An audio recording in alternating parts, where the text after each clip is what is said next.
Et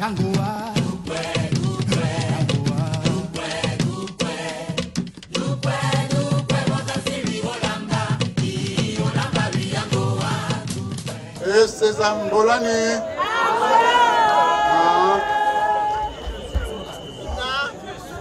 Chers parents, chers amis, je suis très heureux de me retrouver cet après-midi à Minzik, capitale du département de l'Okano, ville qui a vu naître un illustre fils de ce département. Je veux parler de Jean-Baptiste Ngomobian, ville qui a vu naître un de mes condisciples, je ne sais pas s'il est dans la foule, Alexandre Ndombitege, une ville qui a vu naître d'autres hauts cadres de ce pays. Mes chers amis, je suis venu aujourd'hui vous dire 2 ou 3 choses. Vous aviez appris que le 31 mars dernier, j'avais démissionné de mes fonctions de président de l'Assemblée nationale. Et le 5 avril dernier, j'avais démissionné du Parti démocratique gabonais, perdant par voie de fait mon mandat de député. Et j'avais lancé un appel à mes compatriotes, aux Gabonaises et Gabonais de toutes les provinces, pour leur dire que j'ai entendu les pleurs des Gabonaises et des Gabonais, que je ne pouvais pas rester insensible à ces pleurs et que je leur demandais de se joindre à moi et à d'autres pour qu'ensemble nous puissions libérer notre pays de l'obscurantisme dans lequel un groupe l'a enfoui.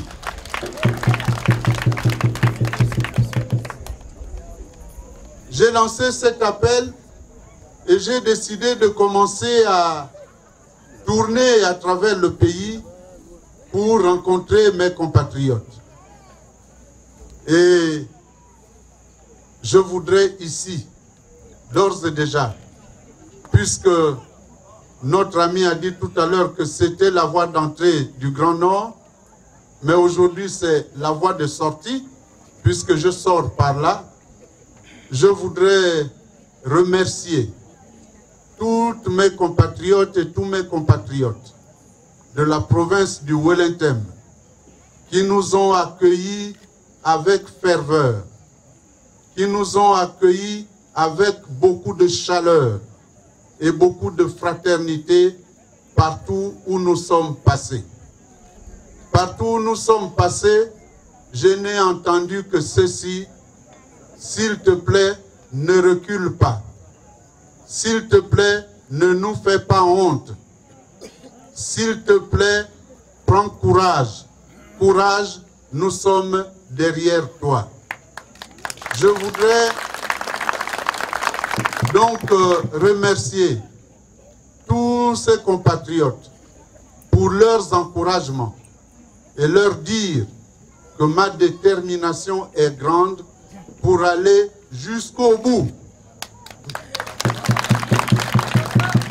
Pour aller jusqu'au bout, malgré les messages lugubres que le ministre de l'Intérieur me fait parvenir, selon lesquels il me classera dernier de la liste. J'ai compris par là qu'il confirmait ce qu'il avait dit auparavant, qu'avec lui au ministère de l'Intérieur, personne ne peut battre Ali Bongo. Alors je lui dis déjà ici, depuis Minzik, qu'il n'a qu'à faire attention et lui rappeler un proverbe bien de chez nous: l'animal qui a la queue ne traverse pas le feu.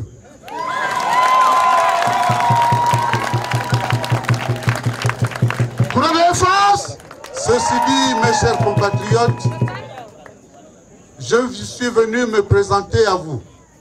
Partout où je suis passé, je disais, bon, les gens ne vont plus se demander, mais Nzubanda Maneve, Mani, Maneva, Mani parce que, vous savez, beaucoup de choses ont été dites depuis que je suis déclaré candidat. Je me suis déclaré candidat à l'élection présidentielle. On est venu vous intoxiquer. On vous a dit, Nzubandama est dangereux. Nzubandama a zona tout sauf les femmes.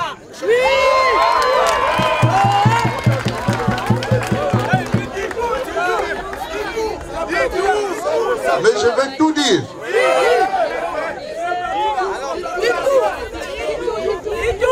Alors, le jour où vous rencontrerez un de ceux-là, posez-lui seulement la question suivante. Mais est-ce que tu peux nous dire dans quelles circonstances, à quel endroit il a eu à dire cela? Parce que nous sommes des hommes publics, donc ce que nous disons est enregistré. Alors, je vais un peu vous parler de mon histoire. Moi, je suis né à Kulamotu en 1946. Je suis né d'une mère Nzebi de Pana et d'un père Pouvi de Kulamotu. J'ai fait mes études à la mission catholique Notre-Dame de la Salette à Kulamotu et je suis allé au collège Bessieux le 17 septembre 1960. Quand j'arrive au collège Bessieux, je n'ai pas trouvé un seul Pouvi là-bas. Je n'ai pas trouvé un Nzebi de Kulamotu. J'étais un peu désemparé. Et c'est comme ça que je me suis lié d'amitié avec des amis qui venaient du Grand Nord, pour la plupart. Il s'appelle Pierre Ngomo, il s'appelle Ndombitege Alexandre, il s'appelle beaucoup plus tard Ondobam Clément, il s'appelle Luc Bengononsi, tout cela, il s'appelle Don Thomas Daquin. C'était mes amis au collège Bessieux. Je suis marié. Je m'excuse de faire ces confessions, mais je suis obligé pour que vous sachiez qui est devant vous. Vous connaissiez qui est devant vous. J'ai deux épouses. Une est de Kulamotu comme moi. La deuxième est Fan.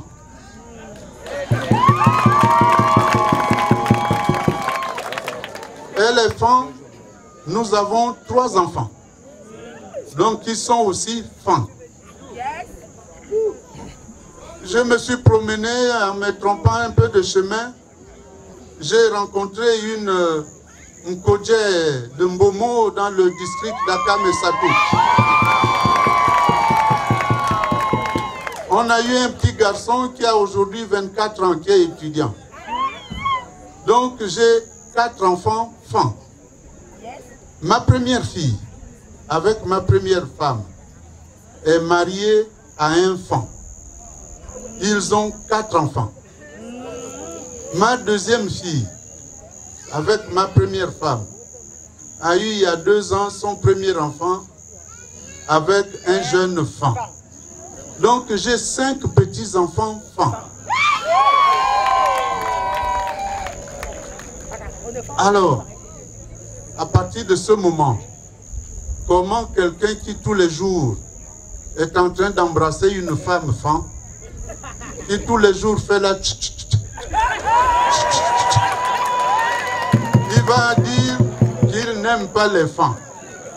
Il va dire tout sauf les Fan.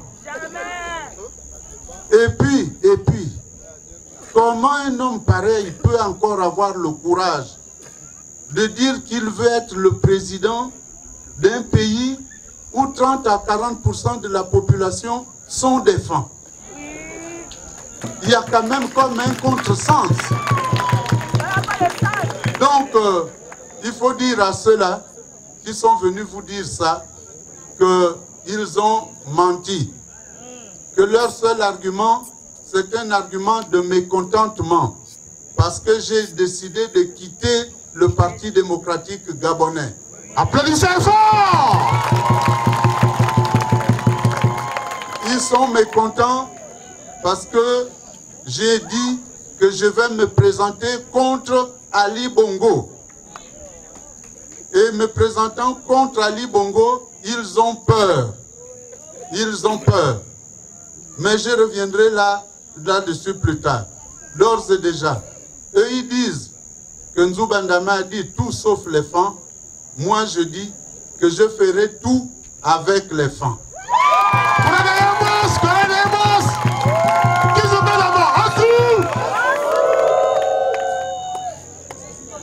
Mes chers amis, après vous avoir présenté ma personnalité, je voudrais vous dire pourquoi j'ai quitté Ali Bongo, pourquoi j'ai quitté le Parti démocratique gabonais. Je l'ai fait parce qu'en 2009, je le confesse, j'avais soutenu Ali Bongo. J'avais soutenu Ali Bongo parce que, bon, nous tous, nous étions affligés par la mort du président Omar Bongo. Nous avions donc devant nous un orphelin. Et chez nous, les Bantous, on ne maltraite pas un orphelin quand son père vient de vous quitter. Et deuxièmement, il avait tenu un discours qui m'avait séduit. On avait parlé des écoles, des routes, de la santé, de l'emploi des jeunes. Je lui avais dit, bon, très bien, toi tu es plus jeune que moi, vas-y, je vais t'accompagner. Mais le problème, c'est que dès qu'Ali a commencé à travailler, il a commis une première faute grave. La première faute grave qu'il commet, c'est de prendre des étrangers et de les mettre à des postes importants.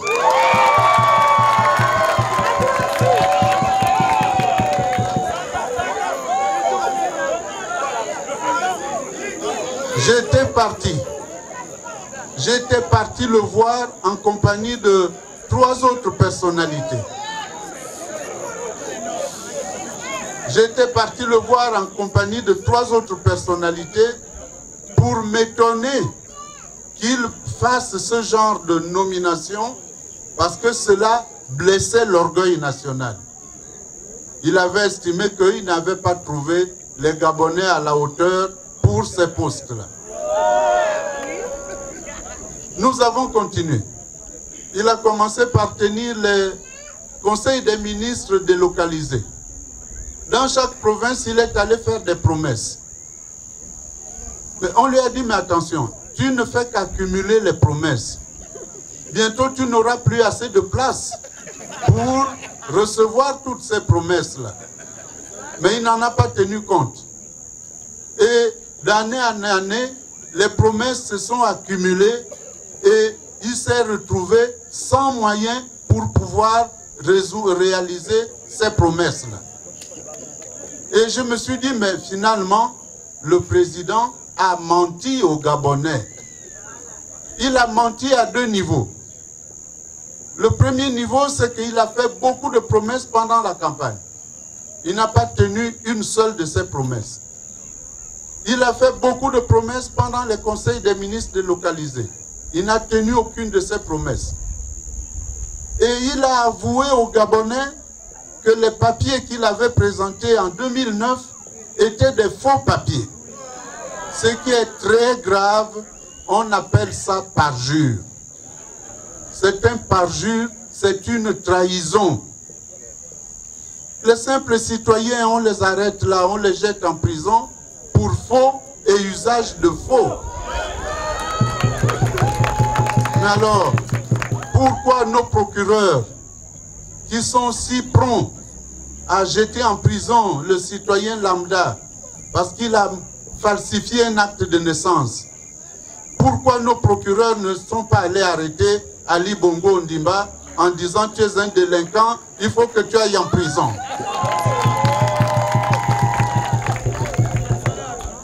Alors, chers amis, chers compatriotes, devant tout ce que le président a pu faire, il nous a amené le pays dans le fond. le pays a reculé de 7 ans. Nous avons perdu 7 années. 7 années ont été perdues.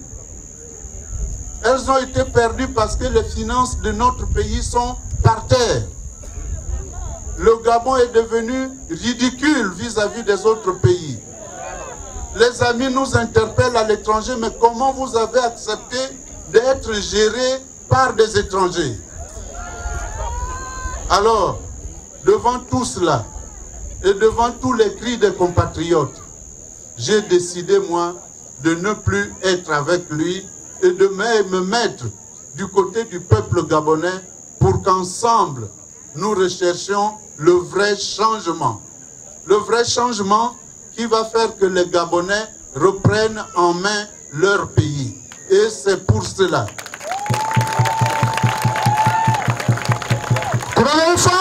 Et c'est pour cela que j'ai remis au goût du jour le slogan du président Léomba, Gabon d'abord. Gabon, Gabon. Je vais vous expliquer ce que c'est que Gabon d'abord. Il ne faut pas qu'on vienne nous dire que c'est de la xénophobie. Gabon d'abord n'est pas dirigé contre les étrangers. Parce qu'il y a des Gabonais qui vivent aussi dans d'autres pays. Nous acceptons les étrangers dans notre pays. Mais nous n'acceptons pas que les étrangers viennent nous marcher sur les pieds. Gabon d'abord, c'est donc notre dignité que nous devons relever. Nous devons rendre aux Gabonais leur dignité. C'est ça Gabon d'abord. Nous devons faire en sorte que le Gabon revienne d'abord aux Gabonais. Les richesses du Gabon doivent profiter d'abord aux Gabonais. Parce qu'aujourd'hui, notre pays est en train de mourir. Libreville, la capitale du Gabon, est devenue, je ne sais pas moi, une ville avec un grand tas de sable sur je ne sais pas combien de mètres carrés. Hier, on nous a dit que ce sera la marina. Ce n'est plus la marina, c'est maintenant la baie des Trois Rois. Tout cela parce que le président, chaque jour, il a un nouveau projet. Il part du PSGE au pacte social. Il quitte le pacte social, c'est maintenant un jeune, un métier. C'est d'abord graine. Après graine, c'est un jeune, un métier. Alors que nous avons plein de jeunes qui sont sortis des centres de formation professionnelle, qui n'ont pas de boulot. Au lieu que le président crée les conditions pour que l'emploi revienne et que les jeunes puissent être employés, il vient nous amener encore dans des histoires de un jeune, un métier. Nous avons beaucoup d'étudiants qui sortent de nos grandes écoles et des universités, qui sont au chômage. Nous avons des hauts fonctionnaires qui, depuis 2009, sont assis chez eux parce qu'ils ont commis le péché grave de n'avoir pas soutenu Ali en 2009. Nous ne pouvons pas accepter cela. Nous devons donc faire en sorte que notre pays puisse être géré autrement. On ne veut plus d'un président bourou-bourou.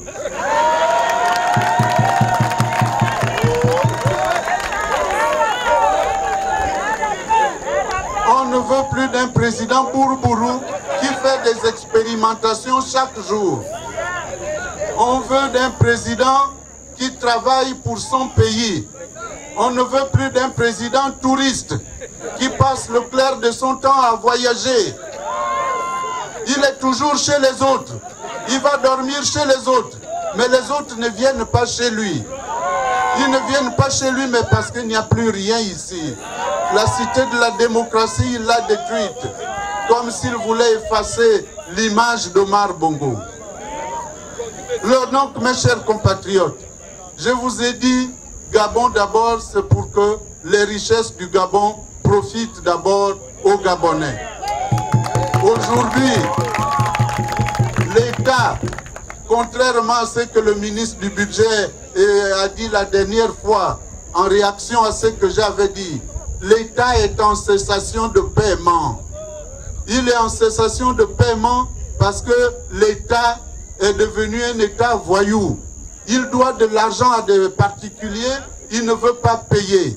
Il doit, les pauvres chefs de village, les chefs de regroupement, les chefs de canton, on leur doit 9 mois d'arriéré pour le peu qu'on leur donne. C'est indigne du Gabon. Les bourses des élèves, on les donne avec beaucoup de retard. Et on dit que le Gabon est un pays riche avec ça. Tout cela parce que le président a créé une agence, l'Agence nationale des grands travaux, qui est la boîte aux lettres pour sortir l'argent du pays et aller remplir les caisses à l'étranger. Nous ne pouvons plus accepter cela. Nous ne devons plus l'accepter. Donc il faut que notre pays soit un pays juste. La justice ne doit pas être utilisée contre les citoyens. La justice doit être la même pour tout le monde. Aujourd'hui, on menace Jean-Ping de le traîner devant les tribunaux.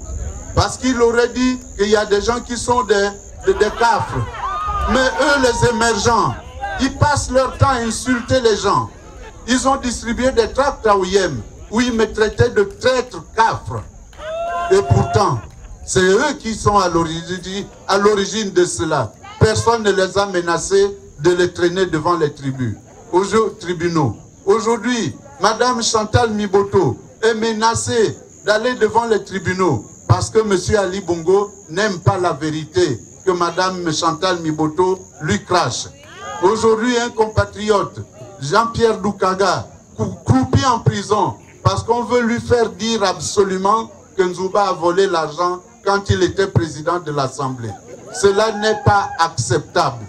Aujourd'hui, les magistrats sont en grève parce que, comme d'habitude, notre président Bouroubourou a nommé, c'est la personne qu'il ne fallait pas, parce qu'il a nommé la personne qu'il ne fallait pas au poste de premier président de la Cour d'appel.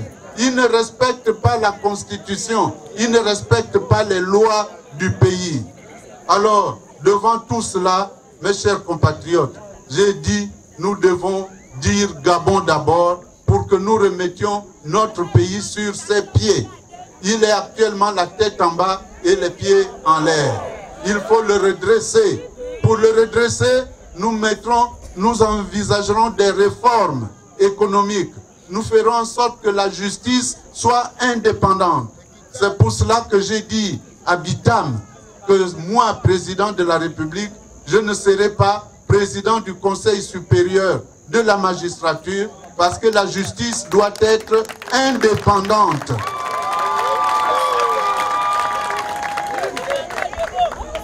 Alors, mes chers compatriotes, vous savez, dans un pays, j'ai dit que notre pays était devenu un État voyou parce que les investisseurs qui ont leur argent ne peuvent pas venir dans un pays où la justice ne fonctionne pas bien. Parce qu'aujourd'hui, les petits voyous qui sont là-bas à la direction générale des finances, ils disent on a fait faire des économies de tant de milliards à l'État. Mais c'est complètement faux. C'est du banditisme qu'ils font. Quelqu'un qui a des créances sur l'État, l'État lui doit 10, 20 milliards. On lui dit, bon écoute, on ne peut te payer que 500 millions. Qu'est-ce que vous voulez que les gens puissent penser de notre pays? Si ce n'est de dire que nous sommes un État voyou. Alors, dans ces conditions, mes chers compatriotes, il se fait tard. Je reviendrai pour la campagne électorale. Je reviendrai pour la campagne électorale pour vous dérouler notre projet de société, de ce que nous ferons dès les premiers moments. Parce que nous devons restaurer l'autorité de l'État dans ce pays. L'État est par terre. Dès lors que le président est le premier à ne pas respecter la loi, plus personne ne respecte la loi. Il faut que le pays soit bien géré. Et, chers amis, moi j'ai quitté le Parti démocratique gabonais. Parce que je n'étais plus à l'aise dans ce parti avec son nouveau président. Quand ils viendront ici encore vous parler du PDG, vous dites Koko Minan. Vous dites le PDG, bye bye Ali. Le PDG, bye bye Ali. PDG Amana. C'est fini pour le PDG, l'heure du changement a sonné. Minzik doit participer à ce mouvement du changement pour que demain, les Gabonaises et les Gabonais soient fiers de leur pays, soient fiers de leur jeunesse. Et à vous jeunes, je voudrais dire ceci. Ne soyez pas ces jeunes à qui on va venir donner 10 000 francs plus un t-shirt pour aller crier « Ya Ali, Ya Ali ». Ce n'est pas ça, votre avenir. Ce que nous faisons aujourd'hui, c'est pour votre avenir, les enfants. Moi, mon avenir est derrière moi. Je le fais avec des jeunes pour pouvoir préparer de meilleurs lendemains pour vous. Mais ceux qui sont là veulent maintenir notre pays dans l'obscurantisme, notre pays dans la mendicité. Et nous ne pouvons pas l'accepter. Alors, jeunes gens, soyez fiers de votre pays. Prenez en main vos destinées et battez-vous à l'école pour préparer votre avenir de demain. Voilà, mes chers compatriotes, mesdames et messieurs, ce que je souhaitais vous dire ce soir. Je vais terminer en vous disant Gabon, Gabon, Gabon. Je vous remercie et bonne soirée.